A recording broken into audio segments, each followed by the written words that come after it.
Président de la République, Monsieur le Président de l'Assemblée nationale, Monsieur le Premier ministre, Mesdames, Messieurs les membres du gouvernement, Monsieur le médiateur, aperçu, Monsieur le Président du Conseil national de régulation, Monsieur le Président du facilitateur du dialogue, je vous salue. Mesdames, Messieurs, permettez-moi de saluer d'emblée l'initiative de ce dialogue national.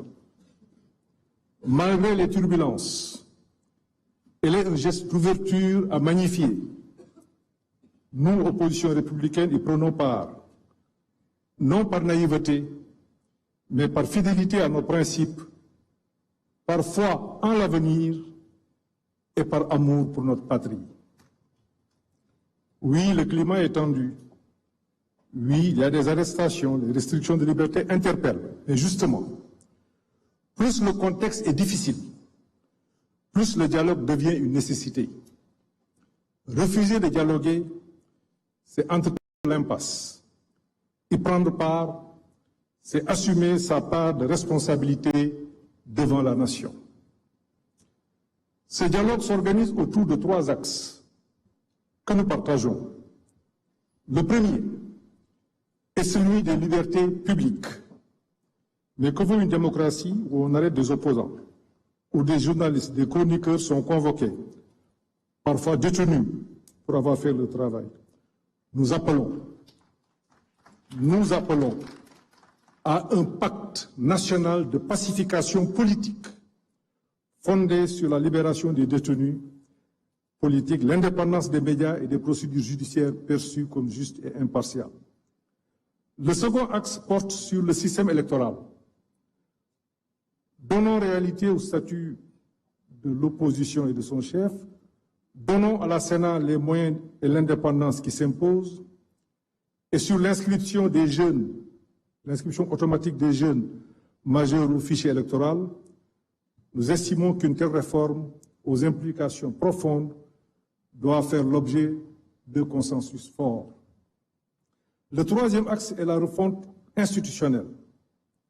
Il est temps de rendre nos institutions plus légitimes. Cela suppose de renforcer une proposition, la proportionnelle dans l'élection des députés et ou d'introduire un second tour dans le scrutin majoritaire. De même, la Haute Cour de justice doit être réformée. Sa composition, aujourd'hui alignée sur la majorité parlementaire, ne garantit pas l'impartialité attendue. Au demeurant, n'oublions pas que c'est notre système démocratique actuel qui a permis les grandes alternances de notre histoire. Il a porté au pouvoir les gouvernants d'hier comme il a permis l'accession du pouvoir actuel. C'est un héritage précieux, fruit des luttes, des réformes, des sacrifices consentis au fil des décennies. Que l'on soit au pouvoir ou de l'opposition, nous devons ensemble préserver cet acquis. Mais au-delà des questions politiques, l'enjeu central de mon point de vue reste économique.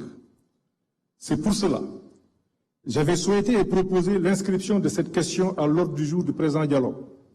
J'espère et souhaite vivement une mobilisation de tous les acteurs autour de ce sujet. Le Sénégal fait actuellement face à des pertes d'emploi, une dette croissante et une situation budgétaire préoccupante sur fond de vulnérabilité externe. On peut ne pas s'entendre sur les causes, mais il faut qu'on s'accorde sur les solutions. Ainsi, votre nouveau référentiel stratégique de l'action publique devrait être, de mon point de vue, mieux partagé pour améliorer sa mise en œuvre pour l'intérêt de tout le monde. De même, un pacte national sur l'emploi productif qui mobiliserait tous les acteurs autour des secteurs à fort potentiel serait vivement opportun. Enfin, une réforme de la politique budgétaire me semble être nécessaire et urgente. Elle ne peut plus attendre. Il y va de notre souveraineté et je sais que, Monsieur le Président de la République, vous tenez particulièrement à cette question. Toutes ces questions pourront faire l'objet d'échanges ultérieurs. Toutefois, permettez-moi de noter qu'il va être difficile de faire fonctionner un levier, quel qu'il soit, dans un climat d'instabilité politique et sociale, au surplus dans un environnement international instable. C'est pour cela que j'ai parlé des questions économiques. Le Sénégal ne peut plus agir de notre point de vue par séquence. On n'a plus le luxe du temps long. Tout doit être engagé en même temps. Cela exige au moins 3 conditions. Une administration remobilisée et prête à se dépasser, le président Niasse en a parlé tout à l'heure. L'adhésion de la grande majorité est indispensable de la population. Il faut parler à l'âme de la nation, consolider le lien social, apaiser les tensions. Il faut qu'on se parle en toute sincérité. Et sur le plan international, nous devons renforcer nos partenariats dans un esprit de dignité, de confiance et d'efficacité. Sur le plan social, je salue la signature du pacte de stabilité qui a été important, mais allons plus loin avec une conférence sociale nationale. Enfin, je terminerai par la reddition des comptes. Aujourd'hui, nous traversons une séquence marquée par des révélations, audits, erreurs, exposés, pratiques, dénoncées. Tout cela peut être vrai. Mais l'histoire récente nous montre que ces vagues émotionnelles sont cycliques. À chaque alternance, scandale, sanctions, oubli, et on recommence. Tirant les leçons, Monsieur le Président de la République, nous devons engager des réformes pour mieux protéger le patrimoine de l'État, au-delà des régimes et des contingences politiques. C'est ce qu'il faut au Sénégal. Monsieur le Président de la République, je rêve d'un Sénégal où l'opposition est écoutée, pas écartée, où le débat est loyal, constructif, pas agressif, où la critique est utile, pas criminalisée. Le Sénégal a besoin de nous tous. Majorité, opposition, société civile, en un mot, toutes les forces vives. C'est ensemble que nous pouvons bâtir un avenir de stabilité, de progrès et de dignité. Je vous remercie de votre aimable attention.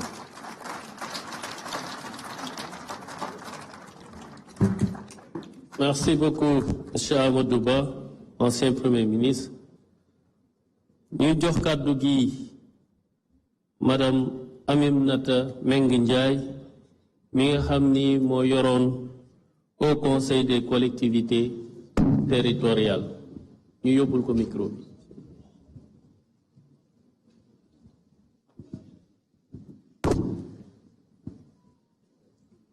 ñuy ñaan rek kàddu yi bu ñu koy mën a tënk rek ci juróomi minute ngir jotaay bi bañ a yàgg. Excellences, Monsieur le Président de la République, Monsieur le Président de l'Assemblée nationale, Monsieur le Premier ministre, Monsieur le facilitateur, Mesdames, Messieurs,